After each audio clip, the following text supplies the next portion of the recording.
নমস্কার বন্ধুরা, কুলদীপ কিচেনে আরেকটি নতুন পর্বে আপনাদের অনেক অনেক স্বাগত। বন্ধুরা, একটা কথা আপনাদেরকে বলি, মনে কিছু করবে না। আমার কোমরে খুবই ব্যাক পেন আছে। আমি ওর জন্যে খাটের পরেই সবজি সব কোটাকাটা করি, নিচে বসতে পারি না। আপনারা কেউ খারাপ মন্তব্য করবেন না। হ্যাঁ, মাছ মাংস যখন কোটা হয় সেটা আমি নিচে বসে করি, খুবই কষ্ট হয়, কিন্তু সবজিটা বেশিরভাগ আমি খাটের পরে বসে মাদুর পেটেই কোটাকাটা করি। বন্ধুরা, আজকে আমি রান্না করব পালং শাক। পালং শাক দিয়ে কুমড়ো আর মূলো আর গাটি কুচি দিয়ে পালং শাক তরকারি করবো। পালং শাক খুবই ভালো লাগে, পালং শাকের ঘ্যাট। আর এই ফুলকপি নিয়েছি, ফুলকপিটা রান্না করব না, এই কচি কচি ভেতরে যে পাতাগুলো আছে ফুলকপি পাতা বাটা করব, খুবই ভালো লাগে খেতে। এখন তো শীত চলেই এসেছে, শীতকালে নতুন ফুলকপি আর এই কচি কচি পাতা বাটা খুবই ভালো লাগে খেতে গরম ভাতের সাথে।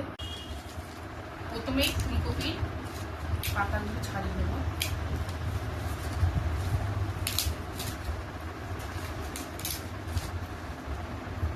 ফুলকপি কচি কচি ডাঁটা দিয়েও চচ্চড়ি খুবই ভালো লাগে ভাতের সাথে। বন্ধুরা, এই যে কচি কচি পাতা, এই পাতাগুলোই নেব, এই পাতাগুলো নেব না।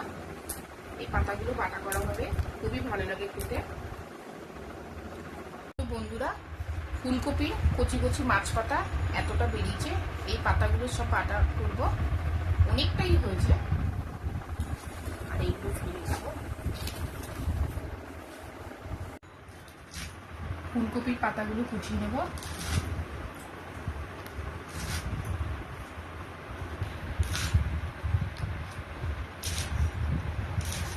এই শীতকাল আসলে অপেক্ষায় থাকি বন্ধুরা, কখন সিজনে ফুলকপি উঠবে। ফুলকপির মাছ পাতা বাটা গরম ভাতে খুবই ভালো লাগে খেতে, ওই দিয়ে ভাত খাবো হয়ে। এবার পালং শাকটা কেটে নেব।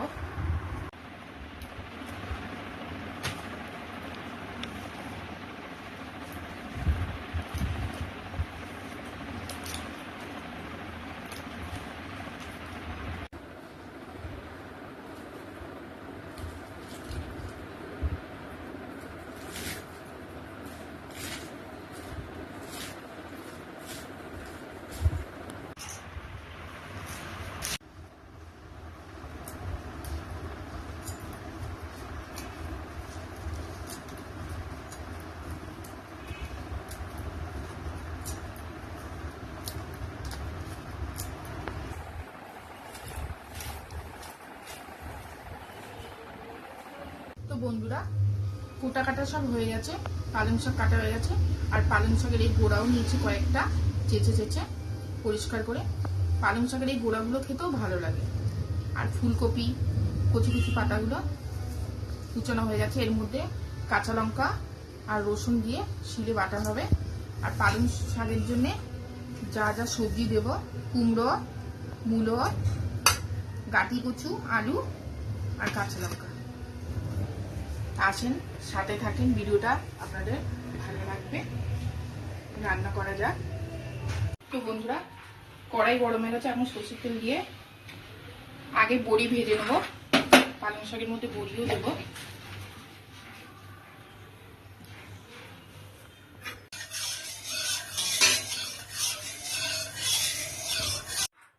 বড়ি ভেজে নেব।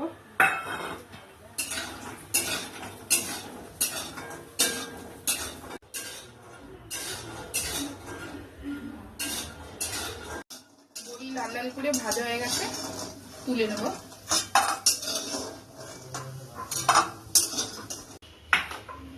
তেল দিয়ে দেবো, পাঁচফোড়ন দিব, আর দেবো তেজপাতা। ধুয়ে রাখা শাকের যে সবজিগুলো দেব সব ধুয়ে রেখেছি, কুমড়ো, আলু, মূলো, গাটি কচু, এখন সব একসাথে ভেজে নেব।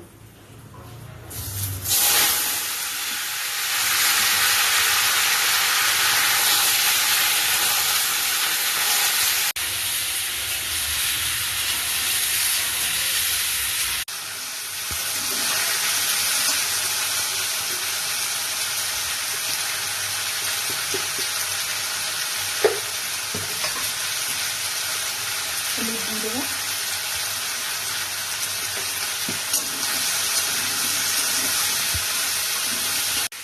ঢেকে দেবো, একটু ঢেকে ভেজে নেব।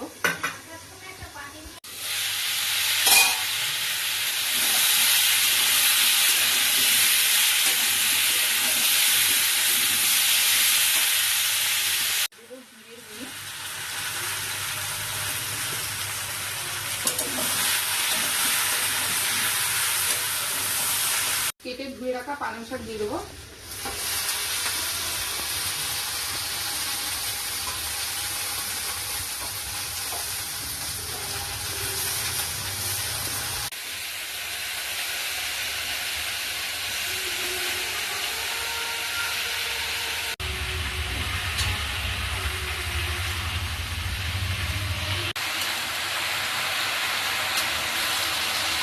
আর দেব চেরা কাঁচা লঙ্কা দিয়ে গ্যাস সিম করে দেবো।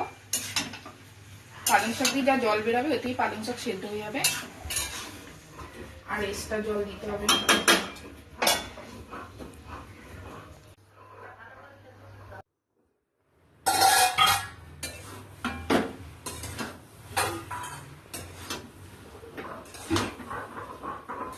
পালং শাক হয়ে গেছে, কুমড়োগুলো গলে গেছে। নামানোর আগে এখন এই বড়ি দিয়ে দেবো।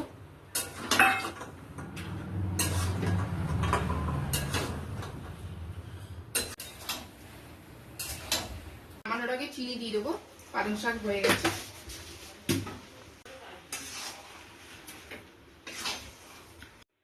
পালং শাকের ঘ্যাট হয়ে গেছে। পালং শাকটা কত সুন্দর হয়েছে, খুব সুন্দর। এখন কপি পাতাটা ভেজে নেব। তেল গরম হয়ে গেছে, কালো জিরে দিয়ে দেবো বন্ধুরা।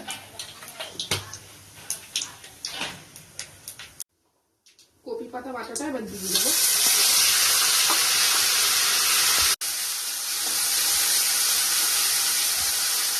করে হলুদ দেবো, যেহেতু পাতা বাটা বেশি হলুদ লাগে না, সবুজ কালার দেখতে ভালো লাগে।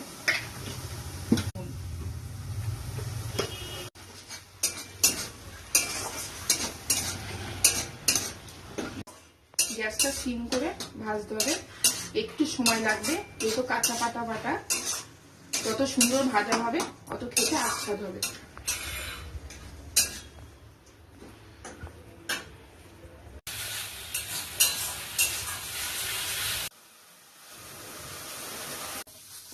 কপি পাতা বাটা ভাজা হয়ে গেছে, খুব সুন্দর একটা গ্রান আসছে, খুব সুন্দর।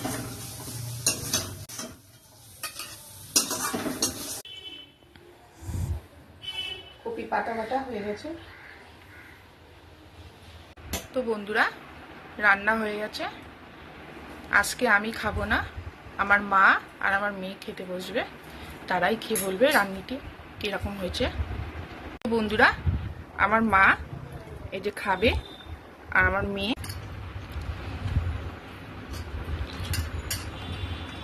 মা, কেমন হয়েছে কপি পাতা বাটাটা? ভালো হয়েছে।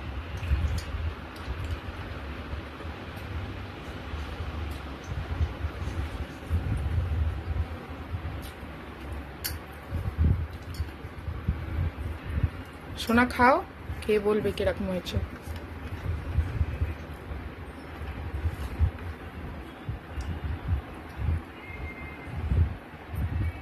কেমন লাগছে কপি পাতা বাটা? খাও। এবার পালং শাক দিয়ে খাবে মা, আর আমার মেয়ে খাবে, খাচ্ছে।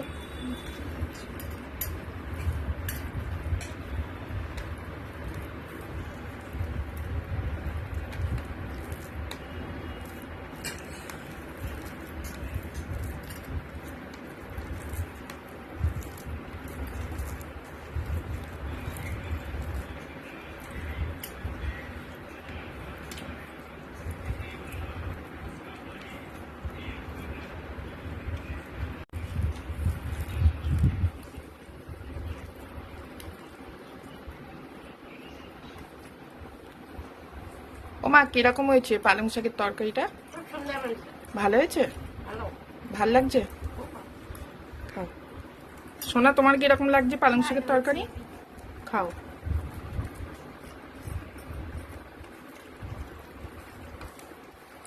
তো বন্ধুরা, আজকে আর আমি খাইনি। আমার মা আর আমার মেয়ে এই প্রথম ভিডিওতে খেতে বসেছে, তাই একটু লজ্জা পাচ্ছে। আমার ভিডিওটি যদি আপনাদের ভালো লাগে, লাইক কমেন্ট সাবস্ক্রাইব করে আমার পাশে থাকবেন। এতক্ষণ সাথে থাকার জন্যে অনেক ধন্যবাদ।